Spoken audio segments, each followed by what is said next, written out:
Hello everyone, कैसे हैं आप सभी। आई होप आप सभी बहुत अच्छे होंगे। तो बच्चों, हम लोग जो हिंदी व्याकरण का सीरीज स्टार्ट किए थे उसमें आज हम हमारा चैप्टर नंबर 6 विशेषण पढ़ाने जा रहा हूँ। तो बच्चों, इसे केयरफुली देखेंगे और समझने का कोशिश करेंगे। ठीक है बच्चों, तो चलो बढ़ते अपने लेक्चर के ऊपर। विशेषण ये क्या होता है सर? विशेषण जो है ये एक विकारी शब्द है। विकारी शब्द है मतलब जिसको हम लोग चेंज कर सकते हैं। जिन शब्द में परिवर्तन होती हो उसे हम विकारी शब्द बोलते हैं। ठीक है, तो संज्ञा सर्वनाम की तरह विशेषण भी एक विकारी शब्द है जो कारक, काल और लिंग के आधार पर ये अपना रूप में परिवर्तन करते रहता है। ठीक है, तो इसका डिफिनेशन अगर देना चाहें तो कैसे देंगे, आइए देखते हैं। ठीक है, विशेषण क्या होता है, विशेषण की परिभाषा क्या होती है। ठीक है, संज्ञा और सर्वनाम की विशेषता बतलाने वाला शब्द को विशेषण कहते हैं। विशेषता बतलाने मतलब क्या होता है? विशेषता बतलाने का मतलब होता है जैसे बहुत से लोग होते हैं, बहुत सी जो चीज़ें होती हैं उन सब की कुछ खामियां होती हैं, कुछ खूबियां होती है ना, तो वही उन्हीं के बारे में जो हम बोलते हैं अच्छे बुरे, वो होती है उसकी विशेषता।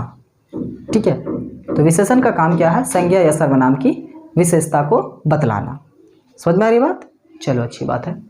जैसे में काला, गोरा, हरा, नाटा, मोटा, अच्छा, बुरा, दयालु, ईमानदार, कुरूप, नया, पुराना इत्यादि। ठीक है, उदाहरण से समझने का कोशिश करेंगे। पहला में लिखा हुआ काली गाय, अच्छा लड़का, वह बेईमान आदमी है। ठीक है, इन सेंटेंस में जो है काला, बेईमान और अच्छा। ठीक है, ये है विशेषण। ठीक है, ये क्या है? विशेषण है। कोई गाय है जो काली सी है। ठीक है, गाय की कलर होती है ना, काली, भूरी, चितकबरी मतलब जो छीट होते हैं, चितकबरी, ये सब क्या गाय की कलर होती है ना। ठीक है, नाटी गाय होती है ना, लंबी गाय, तो वो क्या है? किसी गाय की खूबियां हैं, कमियां हैं, वो सब क्या है? उसकी विशेषता बतला रहे हैं हम। ठीक है, तो उसकी विशेषण हुई। ठीक है, जैसे अच्छा लड़का, कोई लड़का अच्छा है, कोई बुरा है, कोई ईमानदार है, कोई बेईमान है, कोई दौड़ने में तेज़ है, कोई पढ़ने में तेज़ है। ठीक है, तो ये सब क्या है? उसकी विशेषता है किसी लड़कों की। ठीक है, वह बेईमान आदमी है। कोई आदमी है जो बेईमान है, जिसके पास ईमानदारी नहीं है, तो ये इसको क्या हुई? दोष हुई, है ना, उसकी अवगुण हुई। किसी इंसान के अंदर बेईमानी आ गई, वो आपके साथ चीटिंग कर रहा हो, तो वो क्या है? उसके अंदर की विशेषता है ना, उसकी खूबियाँ खामियाँ हैं। ठीक है, चलो बच्चों, विशेष क्या होता है? विशेष क्या होता है? विशेषण जिस सब की विशेषता बताता है उसे विशेष कहते हैं। विशेषण जो होता है जिस सब की विशेषता बताता है। जैसे मैं बोल रहा हूँ काली गाय, तो काली क्या है? गाय। मैं किसकी विशेषता बता रहा हूँ बाबू? गाय की विशेषता बता रहा हूँ। गाय के विषय में कुछ बोल रहा हूँ ना, तो ये क्या हुई? विशेष हुई। जिसके विषय में मैं बोल रहा हूँ, जिसकी विशेषता बता रहा हूँ, वो होती है विशेष। समझ में आई बात? चलो अच्छी बात है। अच्छा लड़का, अच्छा लड़का, कोई लड़का अच्छा है, कोई बुरा है, तो मैं जिसके विषय में बात कर रहा हूँ, यानी लड़के के विषय में बात कर रहा हूँ, लड़के के ऊपर बात कर रहा हूँ, तो लड़का क्या हुआ? विशेष हुआ।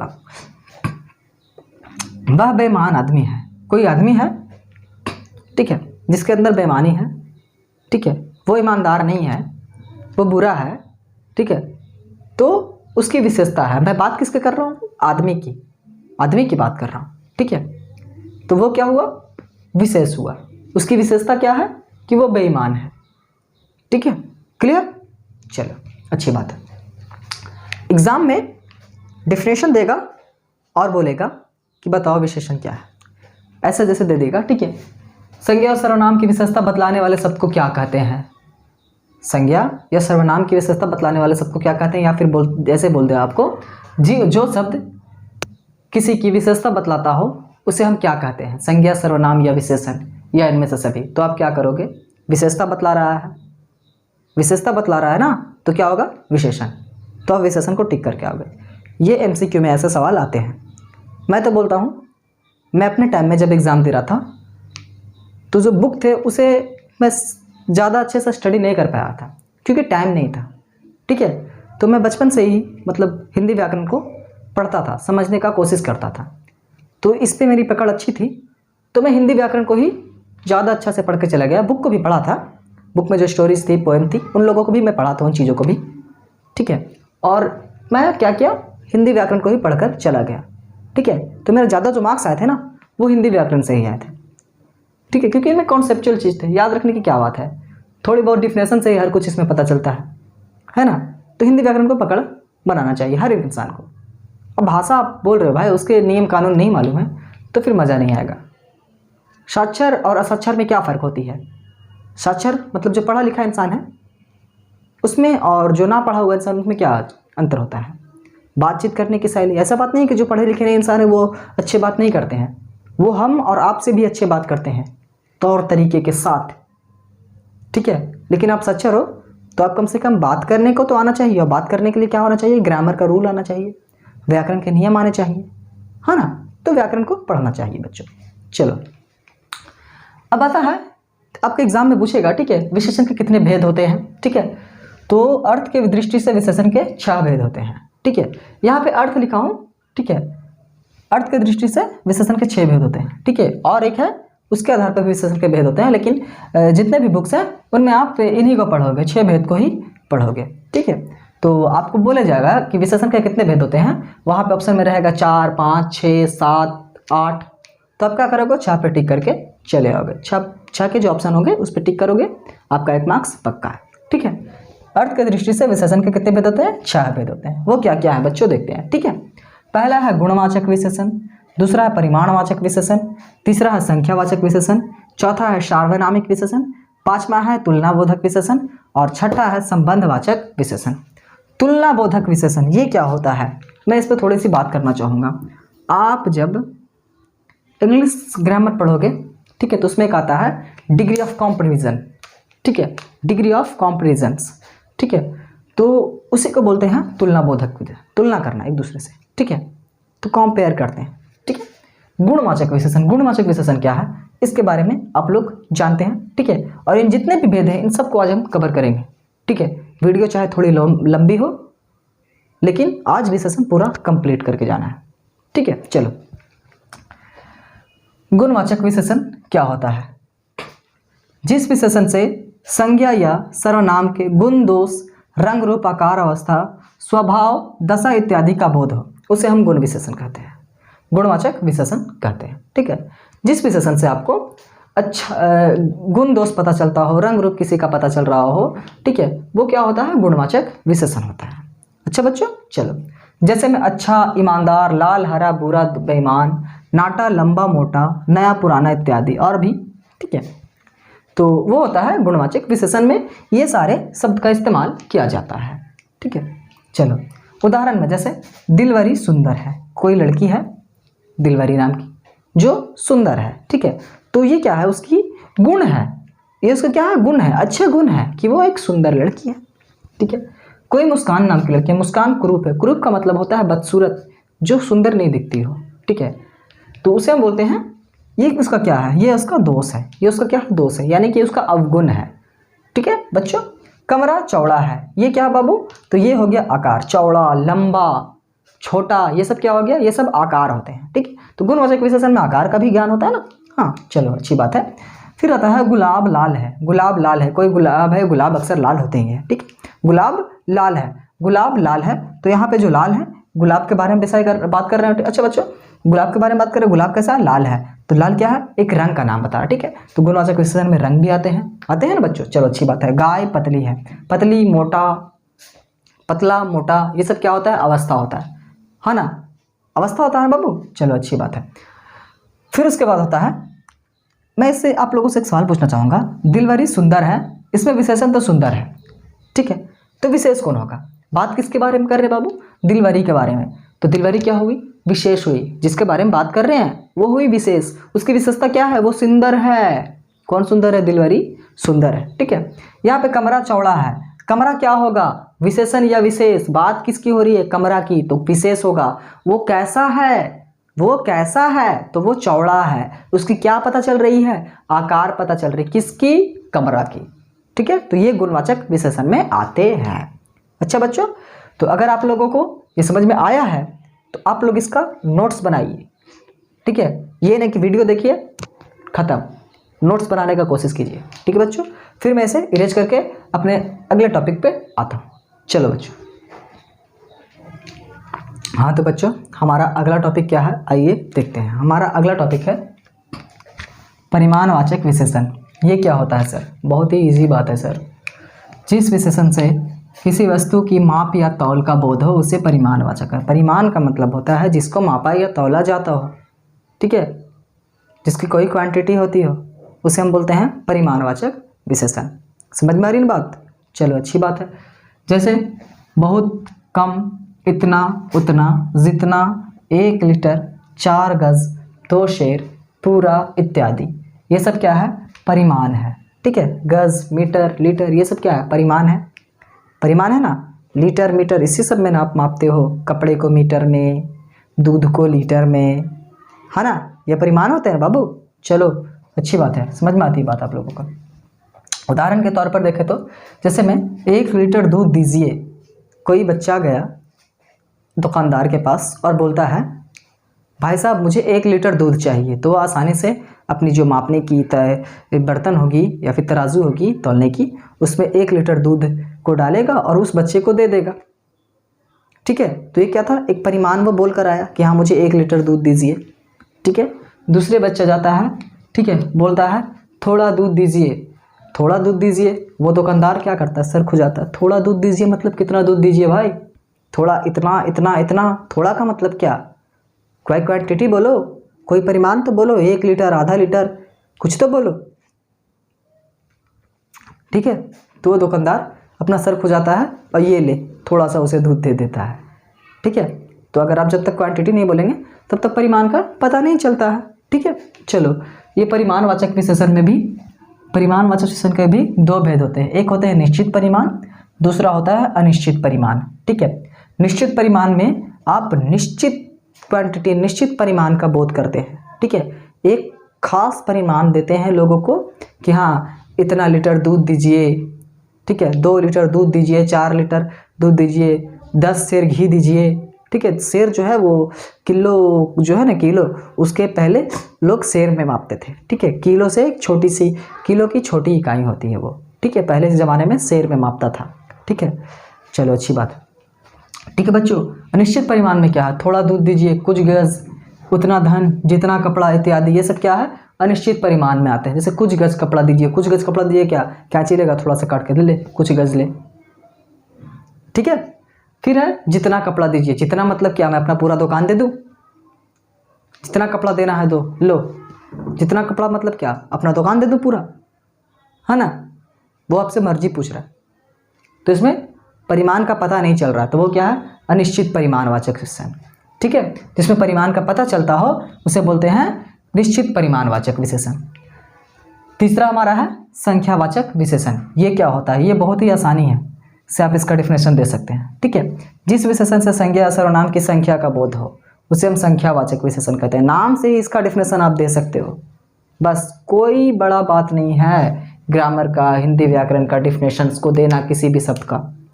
ठीक है, लेकिन हाँ शर्त यह है कि आपको 1 या 2 बार उसे पढ़ना पड़ेगा, समझना पड़ेगा। आप 1 से 2 बार उसे समझ गए तो उसके बाद आप शब्द देखोगे तो याद आएगा, अच्छा ऐसा बात था। ठीक है, जैसे में 4 क्या है? संख्या है। 5 संख्या है। 10 ये सब क्या है? संख्या है। कुछ, सब, ये सब क्या है? संख्या में आते हैं। ठीक है, संख्यावाचक विशेषण में जैसे देखो, उदाहरण देखें तो 2 लड़के खेल रहे हैं, कुछ लड़के खेल रहे हैं। 2 लड़के मतलब एक कोई लड़का, 2-3 लड़का, 2 लड़का खेल रहा है। ठीक है, तो हम पता कर सकते हैं हाँ 2 लड़के खेल रहे हैं, ये एक संख्या था। ठीक है, तो इस सेंटेंस में विशेषण कौन होगा? तो 2 होगा। कुछ लड़के खेल रहे हैं, इसमें विशेषण कौन होगा? कुछ। और विशेष कौन होगा? तो लड़के। बात लड़के के बारे में की जा रही है। और कितने लड़के खेल रहे हैं? कुछ। पता नहीं है कि कितने लड़के खेल रहे हैं। ठीक है, कुछ। ठीक है, संख्यावाचक विशेषण भी 2 प्रकार के होते हैं, निश्चित संख्यावाचक, अनिश्चित संख्यावाचक। निश्चित में निश्चित संख्या दिए रहेंगे अनिश्चित में आपको संख्या नहीं दिए हुए रहेंगे। निश्चित में जैसे 8 गाय, 2 लड़के, 1 दर्जन। दर्जन समझ में आती है ना? केले जब आप लेते हो बाज़ार में, या फिर आपकी मम्मी जब जाती है कि चूड़ियाँ लेने, तो वहाँ दर्जन में दिए जाते हैं।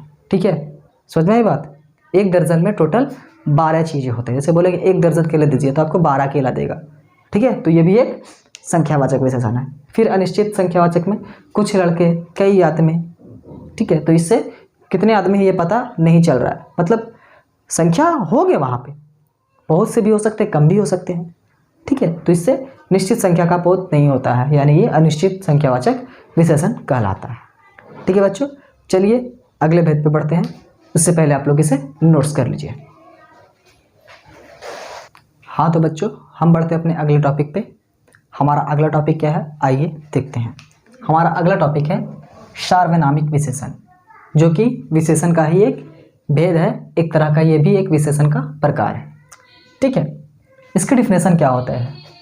जिस सर्वनाम का प्रयोग विशेषण की तरह होता है, जिस सर्वनाम का प्रयोग किसकी तरह होता है?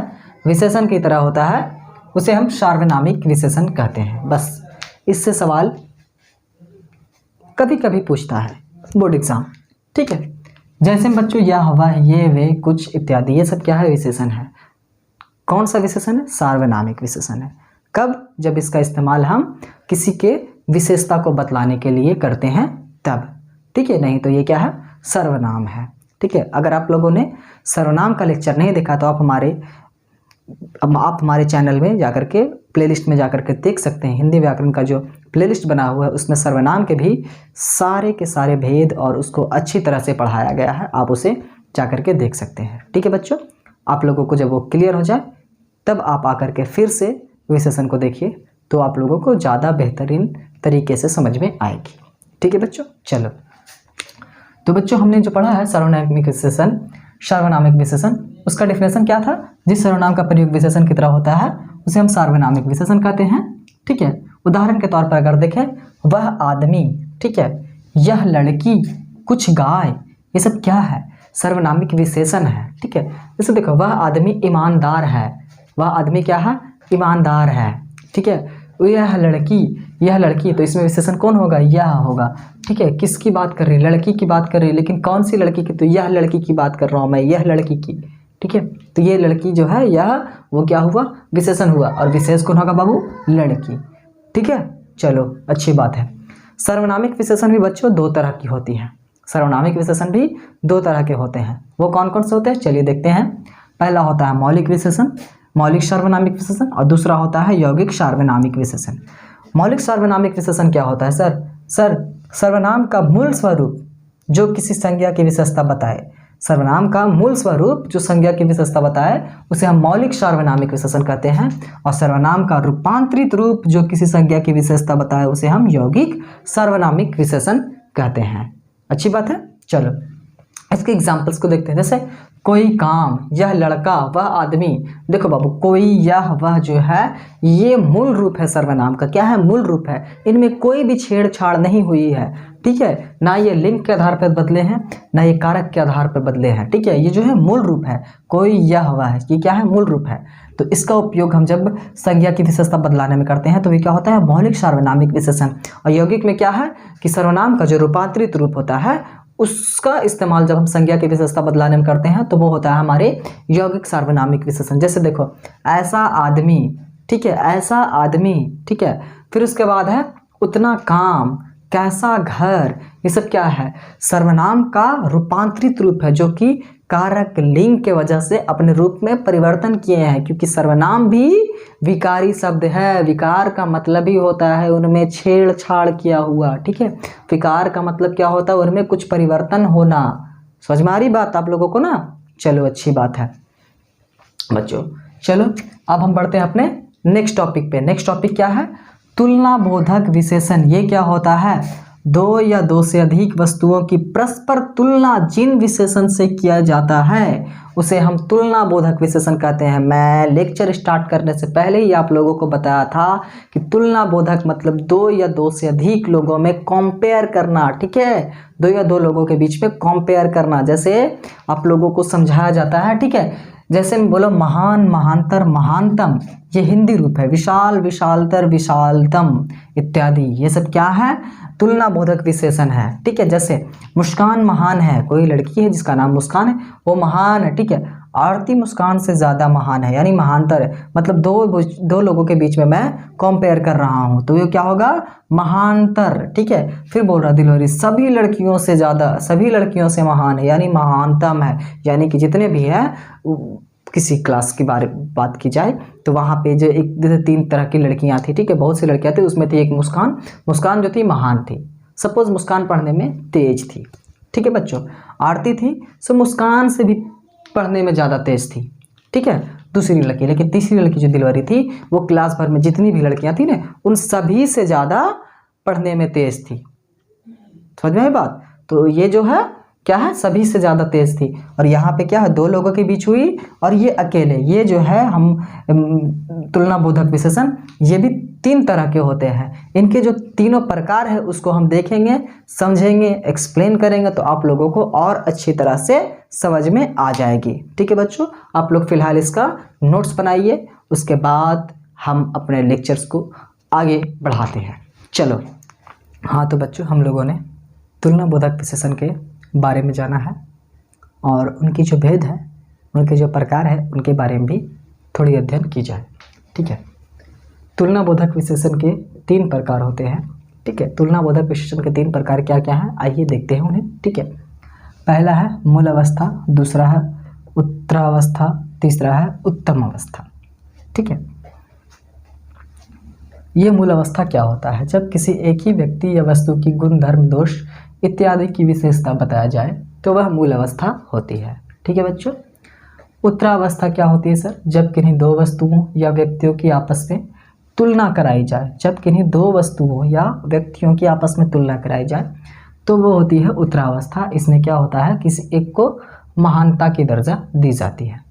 ठीक है, तीसरा में क्या है? उत्तम अवस्था, जब 2 से ज़्यादा वस्तुओं या व्यक्तियों की तुलना की जाती है, जब 2 से ज़्यादा व्यक्ति या वस्तुओं के बीच में तुलना की जाती है, जिनमें एक को उन सभी में से महान बताया जाता है, ज़्यादा उनको गुण दिया जाता है, उनमें ज़्यादा गुण पाए जाते हों। ठीक है, तो उसे हम बोलते हैं उत्तम अवस्था। जैसे बच्चों आइए देखते हैं, महान, लघु, विशाल, सुंदर। ठीक है, उत्तरावस्था में क्या होगा? महानतर, लघुत्तर, विशालतर, सुंदरतर। वहीं पर उत्तम अवस्था में क्या होगा? महानतम, लघुत्तम, विशालतम, सुंदरतम। ठीक है बच्चों, जैसे मैं आप लोगों को उदाहरण के ज़रिए समझाने का प्रयास करता हूँ। ठीक है, मुस्कान अपनी कक्षा में सुंदर लड़की है। मुस्कान जो है वो अपनी कक्षा में सुंदर लड़की है। ठीक है, लेकिन उत्तरावस्था में इसकी क्या अवस्था होती है देखते हैं। मुस्कान की उत्तरावस्था में क्या होती है? आरती भी उसी कक्षा में पढ़ती थी। ठीक है, तो आरती मुस्कान से भी ज़्यादा सुंदर है। मुस्कान तो उस कक्षा में सुंदर लड़की है, और भी सुंदर लड़कियाँ होंगी, लेकिन मुस्कान जो है उनमें से सुंदर है। बट वहाँ पे एक और लड़की आती है आरती, जो मुस्कान से भी ज़्यादा सुंदर है। समझ आई बात? उसी कक्षा में पढ़ने वाली लड़की मुस्कान से भी सुंदर एक और लड़की जिसकी नाम है आरती। ठीक है, तो ये क्या है? सुंदरतर। ठीक है, वहीं पे उत्तमावस्था में क्या होता है कि एक दिलवरी नाम की लड़की आती है उसी कक्षा में। वो क्या होती है? दिलवरी सभी लड़की से ज़्यादा सुंदर होती है। दिलवरी जो होती है वो सभी लड़कियों से ज़्यादा सुंदर होती है। समझ में आ रही बात? समझ में आई बात? हाँ, दिलवरी क्या है? सभी लड़कियों से ज़्यादा सुंदर है। ठीक है, इसमें क्या हुआ? 2 लोगों के बीच में हमने कंपेयर किया। इसमें क्या था? किसी एक के बारे में भी हम लोगों ने जानकारी हासिल की कि हाँ वो सुंदर लड़की है। जब उसे भी टक्कर देने वाली एक और लड़की आई आरती, तो वो क्या थी? उनसे भी ज़्यादा सुंदर थी। और यहीं पे उत्तम अवस्था में एक और लड़की आ जाती है जो पूरे स्कूल में, ठीक है, सबसे ज़्यादा सुंदर लड़की होती है। ठीक है, चलो आप लोगों को इसका एग्जाम्पल समझ में आ गया हो तो आप लोग इसको नोट्स कर लीजिए। फिर मैं आज विशेषण का जो आखिरी प्रकार है उसे मैं बता देता हूँ। ठीक है बच्चों, चलिए आप लोग इसे नोट्स कीजिए। हमारा जो आखिरी भेद है वो क्या है? संबंधवाचक विशेषण। ये क्या होता है? इसकी डिफिनेशन को देखते हैं और ये किस तरह का विशेषण होता है इसे जानते हैं। ठीक है बच्चों, चलो। जिस विशेषण से किसी वस्तु या व्यक्ति की विशेषता में संबंध बताया जाता हो उसे संबंधवाचक विशेषण कहते हैं। जिस विशेषण से किसी वस्तु या व्यक्ति की विशेषता में संबंध बताया जाता हो। कोई वस्तु या व्यक्ति है, उनके विषय में क्या संबंध बताया जा रहा हो, तो उसे हम क्या बोलते हैं, संबंधवाचक विशेषण। ठीक है, इस तरह का विशेषण जो होता है ना बच्चों, वो संज्ञा, क्रिया तथा क्रिया विशेषण से बनाए जाते हैं। ठीक है, इस तरह का जो विशेषण होता है वो संज्ञा, क्रिया और क्रिया विशेषण से बनाए जाते हैं। बच्चों, क्रिया और क्रिया विशेषण मैं आने वाले लेक्चर्स में पढ़ाऊंगा, यानी कि इसके बाद आप लोग क्रिया को जानेंगे और क्रिया के बाद क्रिया विशेषण को जानेंगे। ठीक है बच्चों, तो चलो देखते हैं ये कैसे होता है। जैसे बच्चों एक शब्द आता है दया सागर। ठीक है, इसे बोलते हैं राम के पास काफ़ी ज़्यादा दया है, इसलिए वो दया सागर है। ठीक है, तो यहाँ पे जो है दया जो है संज्ञा से आता है, दया शब्द जो है वो संज्ञा है। ठीक है, इसी से क्या हुआ, इसमें सागर को मिलाया गया तो दया सागर हो गया। ठीक है, गला, गला मतलब गलना, गलना। ठीक है, कोई चीज़ गल जाता है। ठीक है, जैसे बोलते हैं ना कि हाँ ये फल गल गया है। ठीक है, ये फल गल गया है, सड़ गया है। ठीक है, चावल गल चुकी है। ठीक है, तो गलना जो है वो क्या है, क्रिया। गला जो है कहाँ से आया है, क्रिया से आया है, गलना से। ठीक है, बाहरी, बाहर, बाहरी कहाँ से आया, बाहर से, और बाहर जो है वो क्या है, क्रिया विशेषण का एक शब्द है। ठीक है बच्चों, तो अगर आप लोगों को आज का लेक्चर समझ में आया हो तो आप लोग इसे अच्छे से नोट्स बनाइए, अच्छे से पढ़ाई कीजिए। और हाँ बच्चों, आप लोगों से एक रिक्वेस्ट है कि आप अपने दोस्तों तक इसे शेयर कीजिए ताकि वो लोग भी इसके बारे में जान सके बच्चों। ठीक है, और अपने एग्ज़ाम में अच्छे से परफॉर्म कर सकें। चलो बच्चों, आज हम विशेषण को यहीं पे समाप्त करते हैं और आप लोगों से एक उम्मीद है कि आप लोग इसे अच्छे से पढ़ेंगे, नोट्स बनाएंगे। ठीक है, अगर कोई डाउट रहती है तो आप हमारे कमेंट सेक्शन में जा कर के कमेंट कर सकते हैं। थैंक यू, जय हिंद।